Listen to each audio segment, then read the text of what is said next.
Hey everybody, and welcome to my channel, Alicia Teaches English. Today I am going to show you and explain to you a little bit about the background in my ESL classroom. So thanks for joining, and I hope you stay tuned through until the end. Remember that if you are interested in becoming a VIPKID teacher, to email me at aliciateachesesl@gmail.com. and I will help you through the process of being hired. So first, I thought it was really important to have my background be magnetic. So I decided to go to Home Depot and buy a piece of sheet metal. This piece that you can see behind me is 36 inches by 48 inches.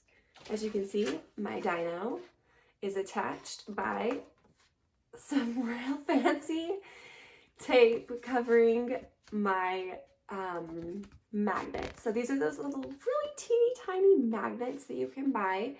I got mine on Amazon, and I will link everything below so that you can also do the same. Anyway, I taped 3 magnets, 1, 2, 3, to the back of Dino, so I can just throw him up there, and he sits there all of class, smiling and waving to my students. So next, I covered my sheet metal with some wrapping paper. This is the back side of the wrapping paper. That's why it is the brown color that you see. I didn't want to have too many designs behind me because I want the focus and the attention to be on me in the classroom. That is a personal preference. You are more than welcome to make your background pop and be crazy. It just didn't fit my personality and my style. Along the top is actually some burlap with lace that is from Walmart. I know there is, you can probably see it, there is one magnet here, and then on this side I've taped it and pinned it up. I don't want it to be something that is permanent because I want to be able to change it out when I get tired of it. And this paper is just taped on in a few different places, and then those little magnets are also holding it up. So the border of my background is actually just white tissue paper. You can see that it goes most of the way around. The bottom is not covered, and then it goes along this side over here. The only spot that doesn't have it is where I have my Teacher Alicia pencil, because I want the student to be able to see my name in the frame. I am thinking, however, about changing this because I want to move my camera and my computer closer to my background. Because right now when I tape things up, or when I magnet things up here, it's a little bit hard to see. These are easy because they are big. So you can tell that is a triangle from your perspective. So if it's something like Meg and Mike, my little characters, they're really small, especially compared to Dino. I do need to make a bigger new set of Meg and Mike, but they can get a little bit hard to see, and it may not be hard to see from your perspective because I am shooting this video from my iPhone 11, and my laptop camera is definitely lower quality. Anyway, I do need to get a bigger Meg and Mike, or I do need to just move all of my desk closer, which means I would need to bring my Teacher Alicia pencil down just a little bit. I haven't quite figured out how I'm going to attach my pencil to the steel background, the magnetic background, because it is quite a heavy pencil, which is what I'm going to get into next. My Teacher Alicia pencil is actually something that I made a few years ago, more than a few now, for when I first started teaching in a classroom.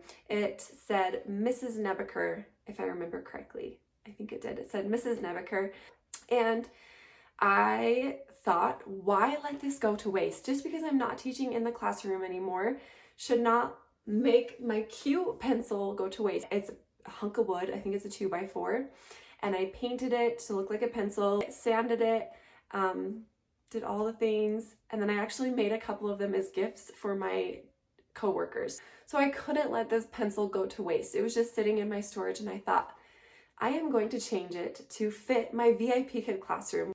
There could not be a more perfect thing for me to put my name on to point in class. Hello, my name is Teacher Alicia. What's your name? That is how I start off my classes, and I am not mad about it. I love being able to point at my cute little pencil because I feel proud of myself and the hard work that I put in to make it. Now I will make a quick transition to show you some things that I love from the dollar store. My very most favorite place to go shopping for my classroom is the Dollar Tree. The Dollar Tree is loaded full of decorations that are cheap and props that are cheap. This pizza pan is from the dollar store. There is so much you can do with this in your ESL classroom. The possibilities are unlimited. So first of all, it's just a regular old piece of metal shaped like a circle in order to cook a pizza in your oven. At the dollar store, that means $1. Yes, I think it is totally worth it, especially if you do not already have a metal background. So something that I like to use this for is rewards. For example, this is a piece of a princess puzzle that has a magnet taped to the back, just like before. And I would put it up and say, "Good job, you earned a star." And then I would put up the piece of the puzzle.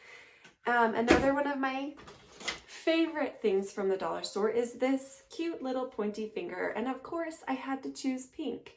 Although I think now that I should probably get another color for when I'm teaching boys, but pink works. It is also very good for pointing at things. What color is it? Depending on the type of sentence frame that I want the student to answer. And then I can also keep turning, and I often turn my laptop. Let's see if I can keep my face in here. I often turn my laptop to show students the map, and I will say, "Look, this is where I live. I live in Idaho. That's in the United States." And then I just go on from there and talk about where I live and where they live. So that's it for today's video. Thank you so much for coming to my channel. And don't forget to push like for me. That helps me so much. Bye!